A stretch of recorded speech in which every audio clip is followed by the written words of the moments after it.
Thank you, Catherine, for keeping track of which number of microphones we're supposed to grab up here. Thank you, Laura, for introducing us, and Street Fight for having me help moderate this session. Restaurants are, of course, near and dear to, I think, all of our hearts. So I'm excited to be here to moderate this session. There's nothing more local, I think, than when it comes to restaurants. So it makes sense that we're up here today to hear from these great people. I'm going to let them introduce themselves, starting on the far left with Ware Sykes from Nowait. Hi, can you hear me? Yes, great. Ware Sykes, CEO of Nowait. We help consumers get in line at restaurants that don't take reservations. We replace pen and paper with iPad waitlist and table management system.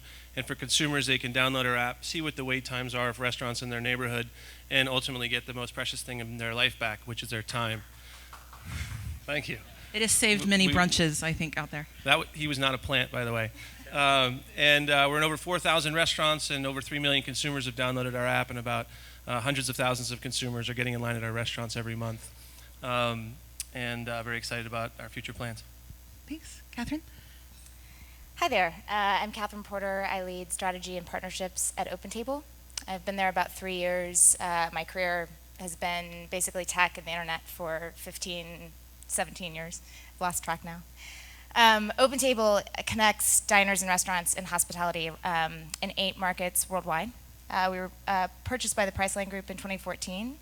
So we're very much focused on connecting the local diner also with global dining opportunity. And so when you think about that, we've set 1 billion diners since we opened. And we seat 19 million diners a month. We have 37,000 restaurants and growing around the world. So we consider ourselves the dining marketplace to deliver great dining experiences to folks who are looking for them in every location that they are. Thanks. Wiley. My name is Wiley. I'm the CEO and co-founder of Good Uncle. And what we're doing is we are partnering with iconic, famous restaurant brands and licensing the rights to their most famous items. And we're launching delivery-only locations around the world starting in August, mostly in secondary markets, so not in New York or San Francisco. Fantastic. We'll talk a little bit more about that in a second. But Catherine, I'd like to start with you first. Let's talk a little bit about local discovery when it comes to restaurants.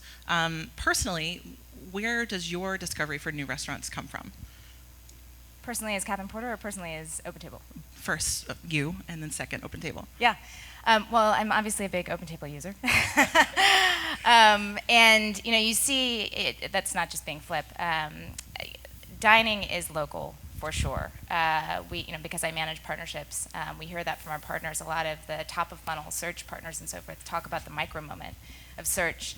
A lot of that is happening on mobile. If you look at Q1 2016, our stats are 50% of our reservations were coming in from mobile.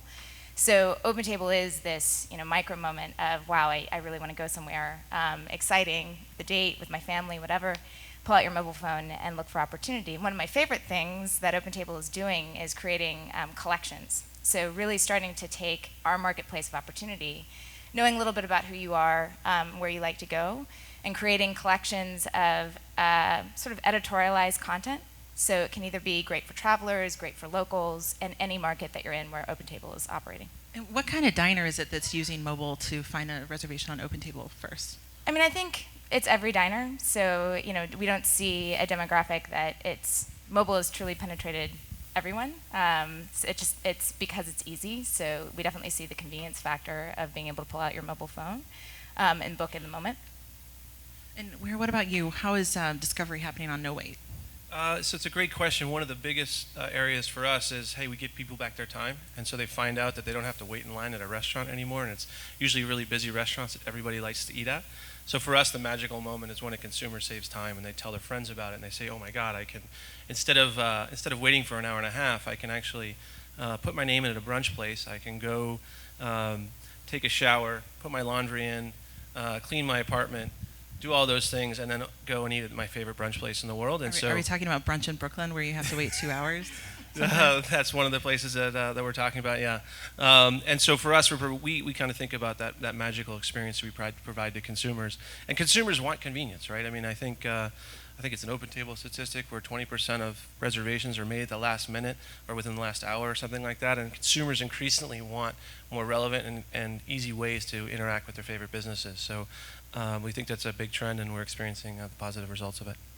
And we'll stick with you, but is there anything new coming to Nowait or anything you added recently that people should know about? Yeah, we recently are beta testing a payments platform in Pittsburgh where now consumers don't have to wait for their table and they won't have to wait for their check.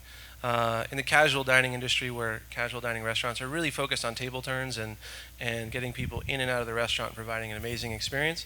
And for people like me who have 2 children and a wife and the impending meltdown that happens at every meal, the opportunity to speed up that process when it always happens at the check, where the kids just freak out, we think there's an opportunity to turn tables faster, and we're seeing great results in Pittsburgh today. So Wiley, let's talk a little bit more about Good Uncle and how people are going to be experiencing excellent food that they can't get normally, and what are the secondary markets that you're targeting? Sure. So I guess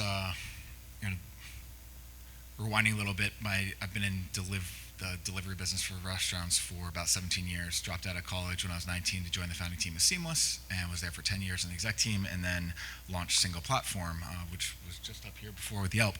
So I think it gave me a unique insight into the way that restaurants are evolving across many different markets. And when we look at the way restaurants are going to operate 10 years out, we believe that at least 50% of what we call dining experiences will happen without a storefront. And it's really difficult opening a restaurant, and it used to be that your go-to-market was find good real estate, and you certainly pay a premium for that, and then you had to have a really good dining-in experience, and you pay a lot of money for that, which I think are all these things that took away from creating great food. So what we're trying to do is we're trying to empower these great chefs that have already proven crave-worthy recipes and bring them to all these markets outside where the food isn't necessarily the best. We're starting off in college markets. We haven't announced yet, but we'll be launching with 2 to 3 markets over the course of the next year.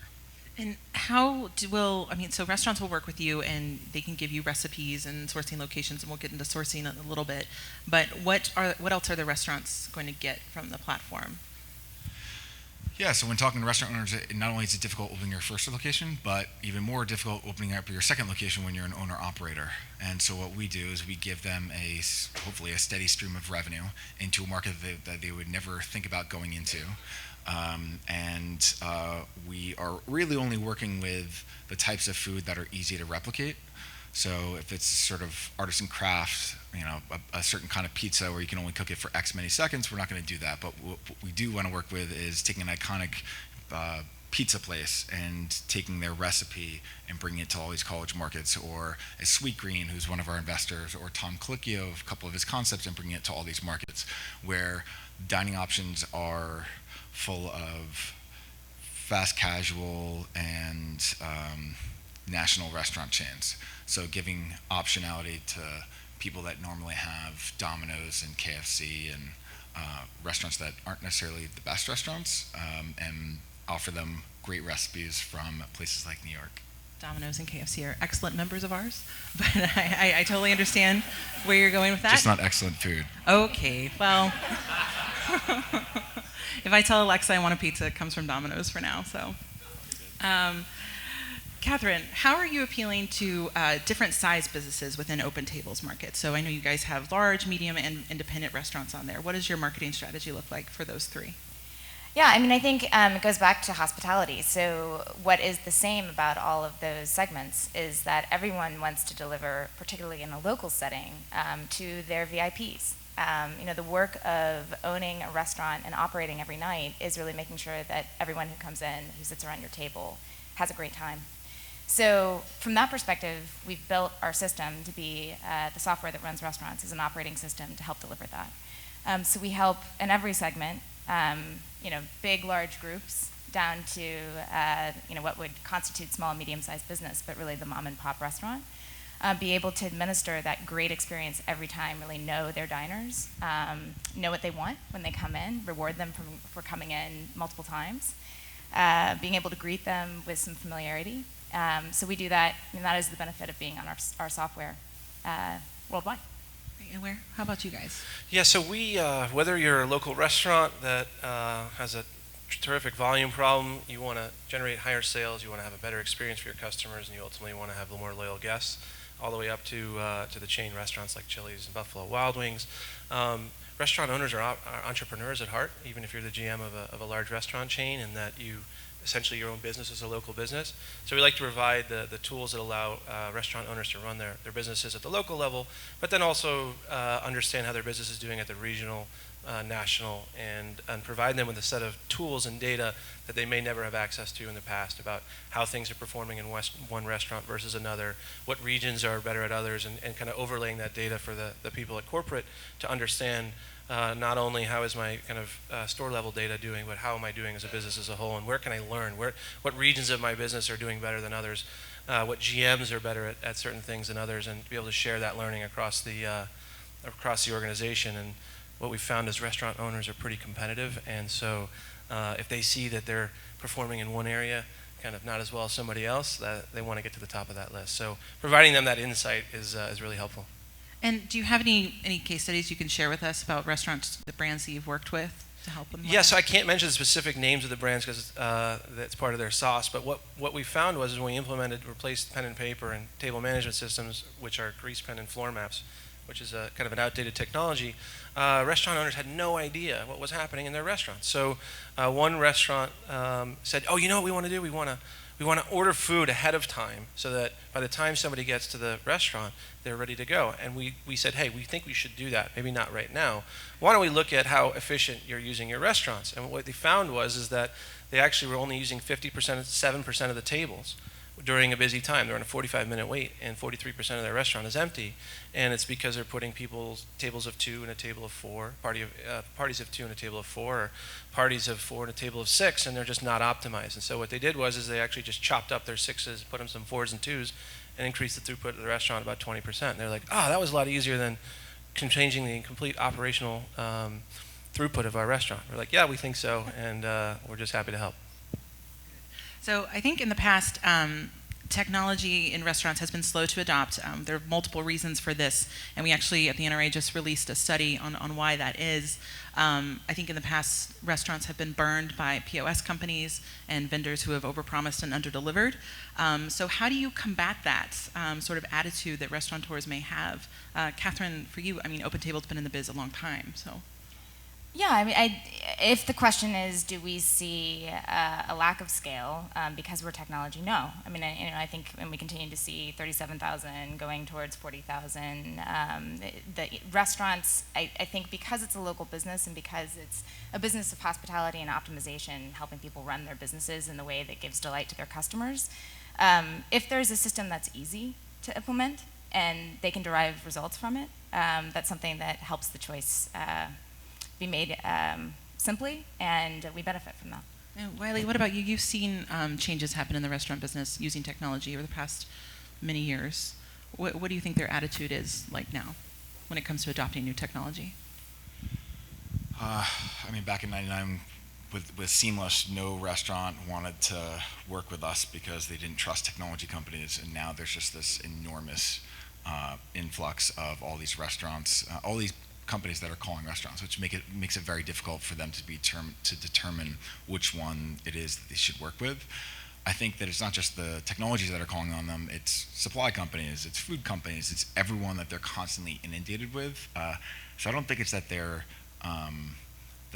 don't want to work with a technology company. I think it's just that they are treading water, and for them to pick up the phone, whether it's another a food supplier or a technology business, it's just it's difficult for them. Yeah, I would just add that kind of similar to what Wiley said, if a restaurant owner had $1 for every tech vendor that called them and said they're going to change their life, they would open up a 5-star restaurant in San Francisco. And I think Wiley's point about cutting through the noise and providing service for people is really important. With Nowait, you can literally, as a restaurant owner, download the product for free and be using it in 15 minutes. And we don't actually call you until you use the product. So, restaurant owners have created ways for people to not get a hold of them, right? Where they're saying, "Hey, don't contact me." So if you really provide a solution to a business problem, then you're in good shape. If you are promising the future, and you put the restaurant through a lot of headaches to get there, it's going to be a challenge. So let's shift gears and talk a little bit more about the restaurant of the future. Last year, we tracked that the share of the spend of the food dollar, which was originally going towards grocery stores, shifted to go towards restaurants. So people that are eating, everyone in the room, you're spending more of your money at restaurants than grocery stores for the first time ever, starting last year. I know, wow. And I'd like to hear a little bit from you guys on what you think is some evidence of that, some implications, as well as some responsibilities that restaurants have. Wiley?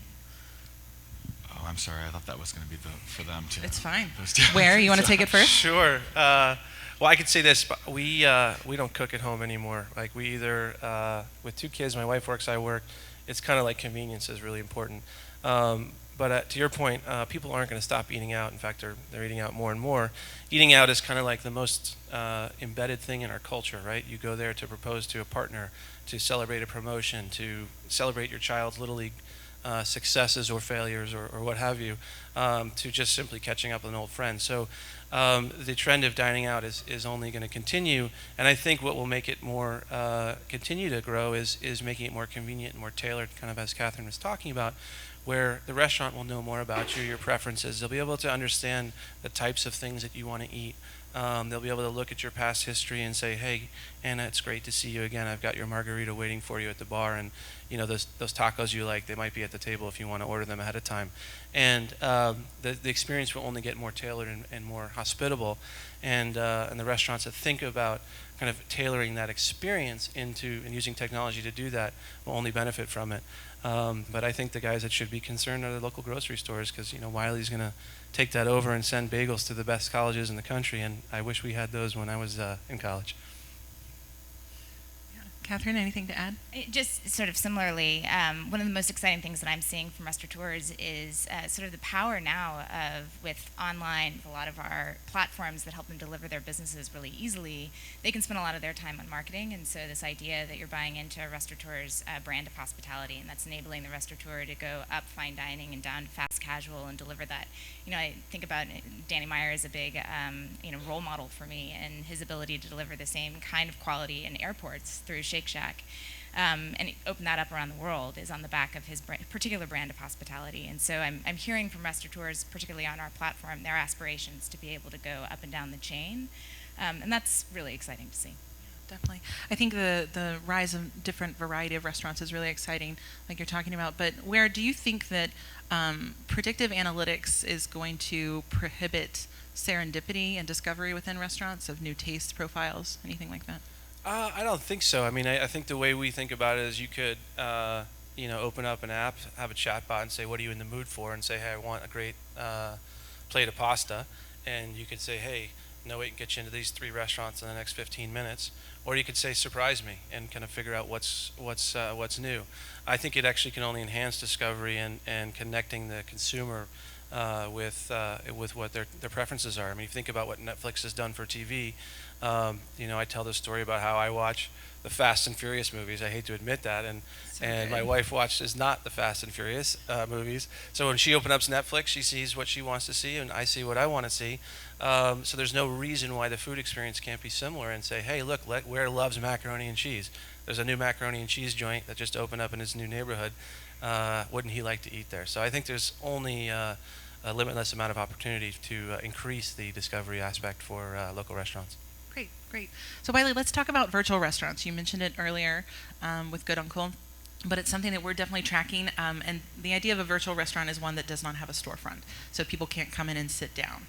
We do think that is going to rise very, very quickly. We've already seen quite a few open up. But what else do you think is going to be a key component to virtual restaurants and restaurants of the future in general? Yeah, so just to understand sort of the basic dynamics of a delivery-only restaurant, we have a 3,000 square foot kitchen in the heart of the campus that we're opening up in, and it's $2,000 a month, and it's brand new. Most kitchens in New York are 10 by 15 kitchens, and they're pumping out 100 plus meals an hour. So there's a huge advantage to having a huge kitchen.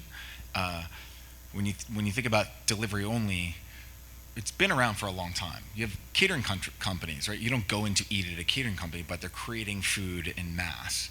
The difference between, say, us and Maple and a catering company is we're providing.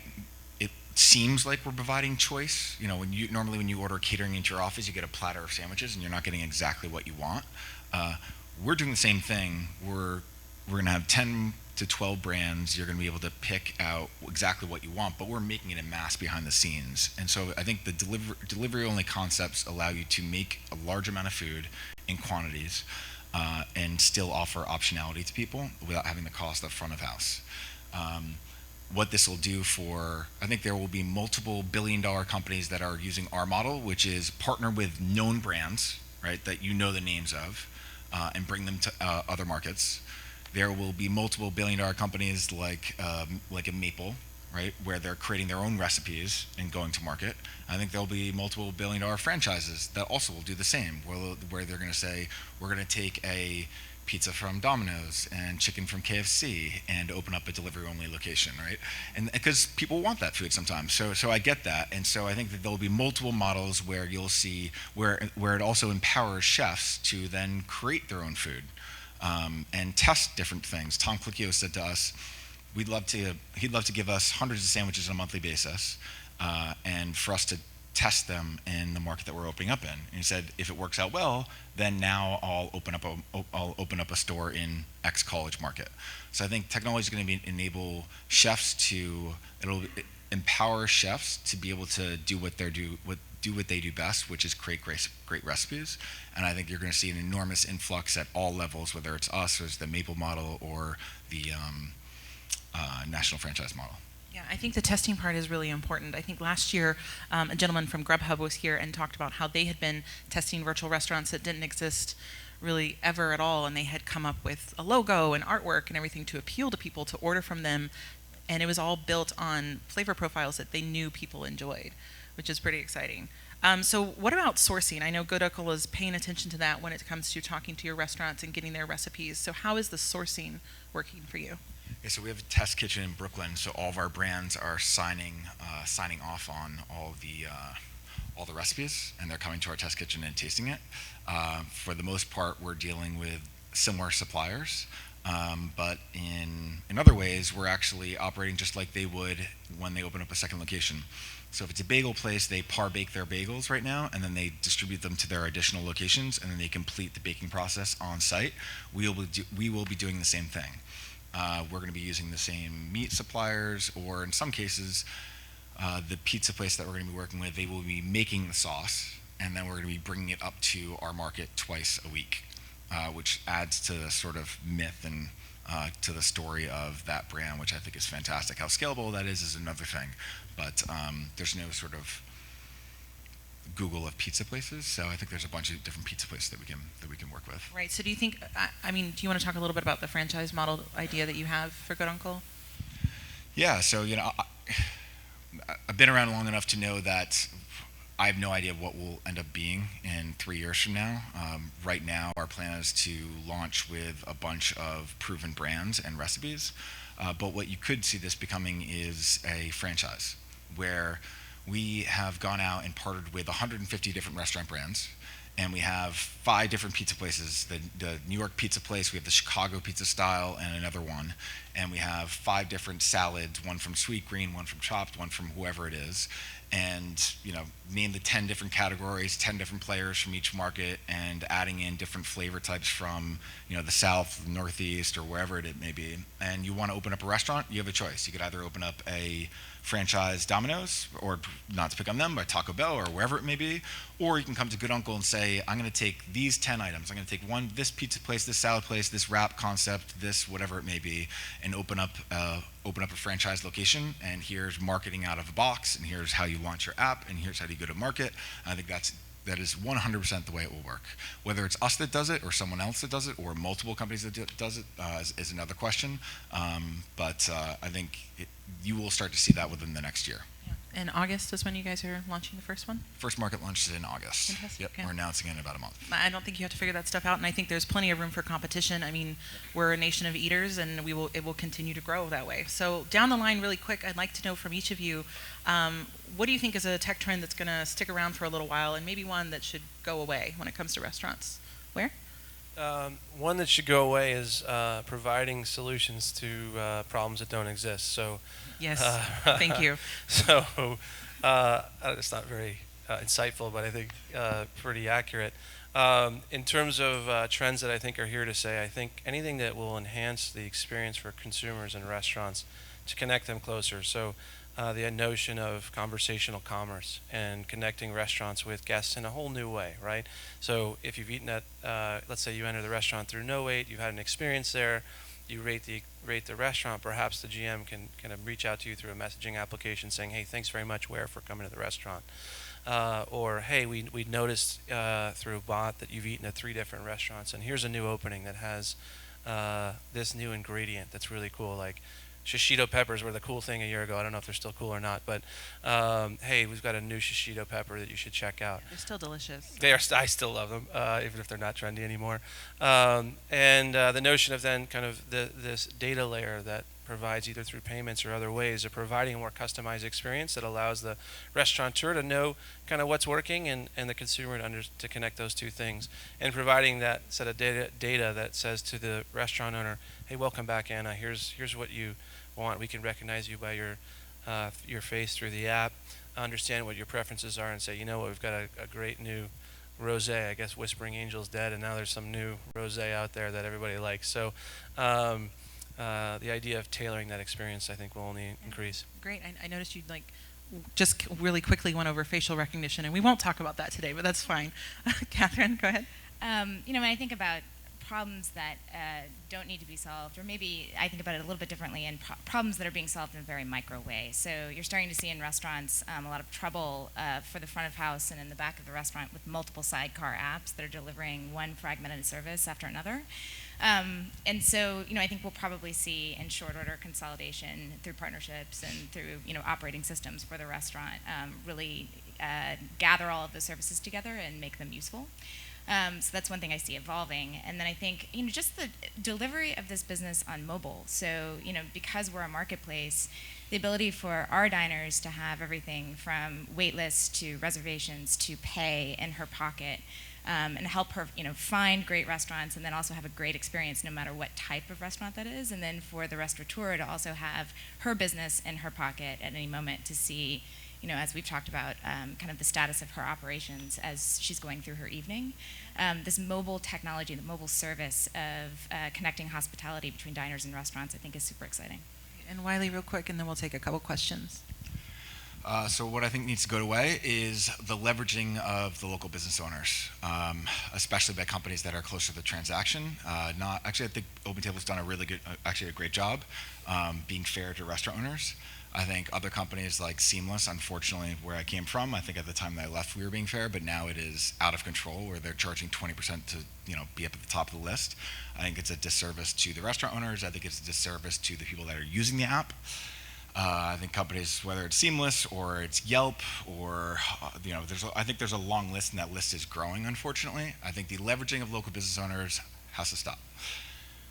What I hope to see is more transparency around where food is coming from, and I think you'll see a huge emergence of, as a result of that, healthier food and vertical farming.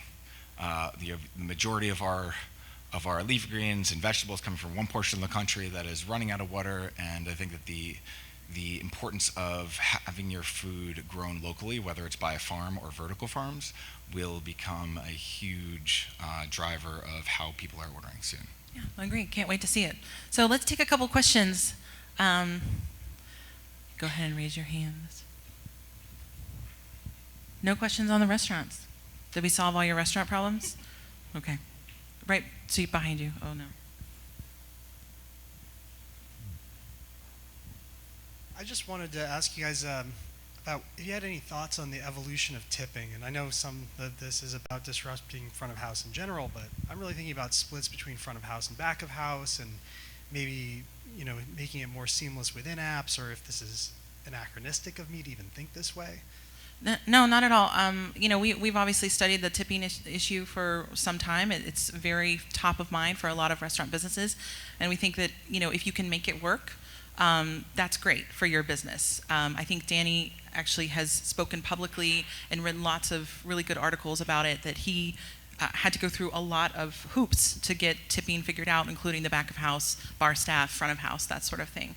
But ultimately, and he said this too, it comes down to if it's right for your business, then great. If it's not, that's fine too. So I know that doesn't really answer your question, but that's been the word.